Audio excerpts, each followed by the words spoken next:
Manchester United kembali menjadi pusat perhatian usai menelan kekalahan 0-1 dari Everton dalam lanjutan Liga Inggris pada Selasa dini hari tadi. Bermain di Old Trafford, United sebenarnya tampil dominan secara statistik, namun tetap gagal mengonversi dominasi tersebut menjadi kemenangan. Pertandingan berjalan dengan tensi tinggi sejak awal. Everton harus bermain dengan 10 pemain setelah Idrissa Gueye menerima kartu merah kontroversial pada menit ke-13. Keputusan itu sempat memicu protes dari para pemain Everton, namun wasit tetap pada keputusannya. Meskipun unggul jumlah pemain selama lebih dari 1 jam pertandingan, Manchester United justru tidak mampu memanfaatkan situasi tersebut. Gol tunggal yang dicetak Kiernan Dewsbury Hall menjadi penentu kemenangan Everton. Memanfaatkan kelengahan lini tengah MU, Dewsbury Hall melepaskan tembakan terukur yang tidak mampu diantisipasi kiper United. Gol itu sekaligus menambah tekanan bagi tim asuhan Ruben Amorim yang tampil tidak meyakinkan meski menguasai 70% penguasaan bola. Usai pertandingan, Ruben Amorim memberikan penjelasan panjang mengenai perubahan taktik timnya yang kini lebih sering memainkan bola-bola panjang. Menurutnya, perubahan itu dilakukan bukan karena pilihan utama, melainkan kebutuhan untuk mengatasi kelemahan mendasar yang dimiliki skuad Manchester United sejak awal musim. Amorim menjelaskan bahwa para pemainnya masih kesulitan mempertahankan penguasaan bola, terutama di area sendiri. Ia menyebut kesalahan-kesalahan dalam build-up menjadi penyebab banyaknya peluang lawan dan turunnya kepercayaan diri pemain. Ia kemudian mengaitkan pendekatan ini dengan performa MU di beberapa laga sebelumnya.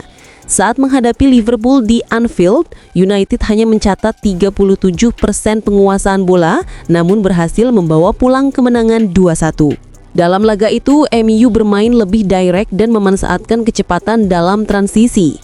Amorim melihat efektivitas tersebut dan mulai mengembangkan kembali pola permainan serupa.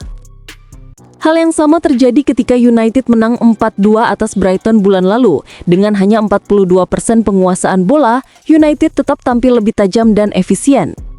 Dua kemenangan dalam pertandingan besar tersebut membuat Amorim berpikir ulang mengenai filosofi awalnya yang sangat mengandalkan dominasi bola. Namun, Amorim mengakui bahwa dalam 2 pertandingan terakhir, United terlalu sering mengandalkan bola-bola panjang.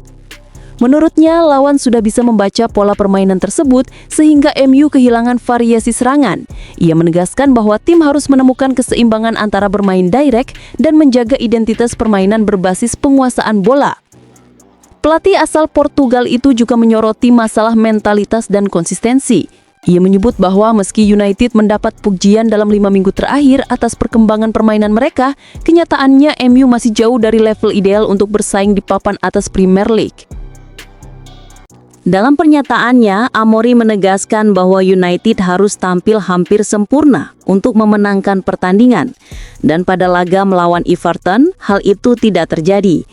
Ia menilai sejumlah pemain masih melakukan kesalahan elementer, terutama dalam menjaga ritme permainan dan pengambilan keputusan di momen-momen penting. Amorim juga menyoroti aspek pertahanan yang masih menjadi pekerjaan rumah besar. Menurutnya, kehilangan bola di dekat kotak penalti sendiri masih menjadi masalah terbesar MU musim ini.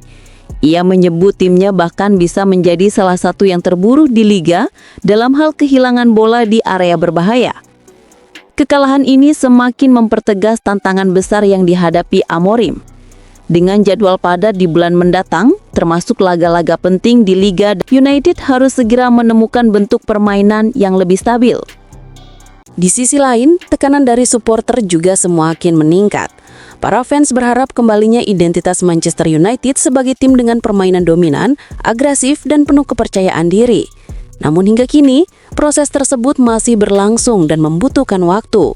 Dalam kesimpulannya, Ruben Amorim menegaskan bahwa proyek pembangunan MU masih sangat panjang.